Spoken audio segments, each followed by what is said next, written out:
सिद्ध पुरुषांचे चरण म्हणजे आत्मानंदाची खाणच.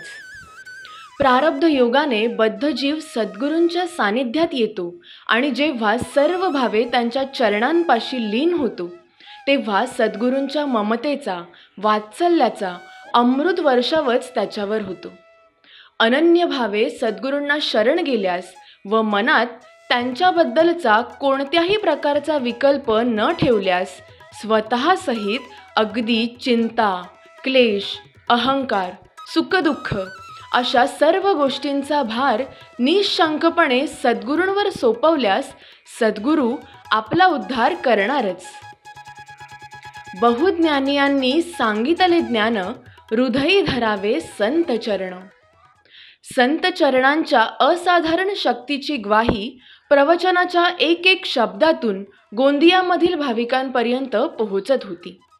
निमित्त होते अनंत श्री विभूषित जगद्गुरू रामानंदाचार्य श्री स्वामी नरेंद्राचार्यजी महाराज यांच्या पादुका दर्शन सोहळ्याचे, जो आयोजित करण्यात आला होता दिनांक 19 जानेवारी 2025 रोजी गोंदिया शहर, जिल्हा गोंदिया येथे. अहो, 4,500 ते 5,000 भाविकांची गर्दी उसळली होती ते या दिव्य सोहळ्याचे साक्षीदार होण्यासाठी.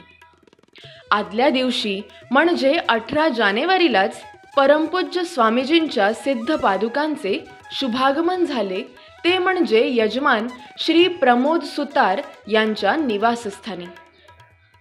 सकाळी वाजत गाजत परमपूज्य जगद्गुरू श्रींच्या सिद्ध पादुकांना सुंदर रथात विराजमान करून निघालेली भव्य शोभायात्रा व त्यातील विविध देखावे, अश्वारूढ झाशीची राणी, शिवतांडव दृश्य, सीताहरण दृश्य आदी गोष्टी आकर्षित तर करणारच ना.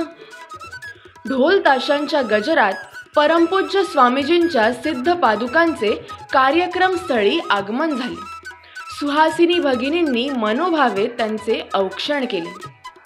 यानंतर मखमली फुलांनी आच्छादलेल्या पायघडीवरून परमपूज्य गुरुमाऊलींच्या प्रतिमा व सिद्ध पादुका संतपीठावरील आसनावर विराजित करण्यात आल्या.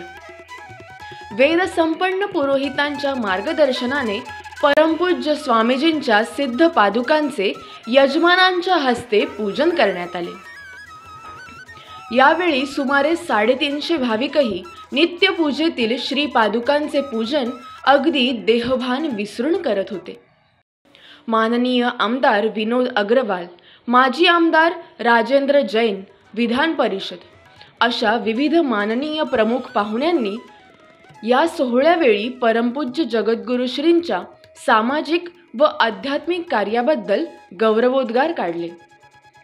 आणि याही वेळी जगद्गुरू नरेंद्राचार्य महाराज संस्थानाद्वारे सामाजिक उपक्रमांतर्गत 40 गरीब व गरजू महिलांना शिलाई मशीन्सचे विनामूल्य वितरण करण्यात आले. यावेळी 485 भाविकांनी साधक व उपासक दीक्षा घेऊन आत्मोद्धारासाठी पुढची पायरी गाठली. आता साऱ्यांनाच ओढ लागली होती ती परमपूज्य स्वामीजींच्या सिद्ध पादुकांच्या दर्शनाची. अतिशय शिस्तबद्ध पद्धतीने साऱ्यांनीच दर्शन घेतले. पाहता पाहता त्रिसंध्या झाली. परमपूज्य स्वामीजींच्या सिद्ध पादुकांच्या निरोपाची वेळ झाली तसे साऱ्यांचेच अंतःकरण जड झाले. पुष्पवृष्टी करत साऱ्यांनी परमपूज्य गुरुमाऊलींच्या सिद्ध पादुकांना निरोप दिला. श्री गुरुदेव.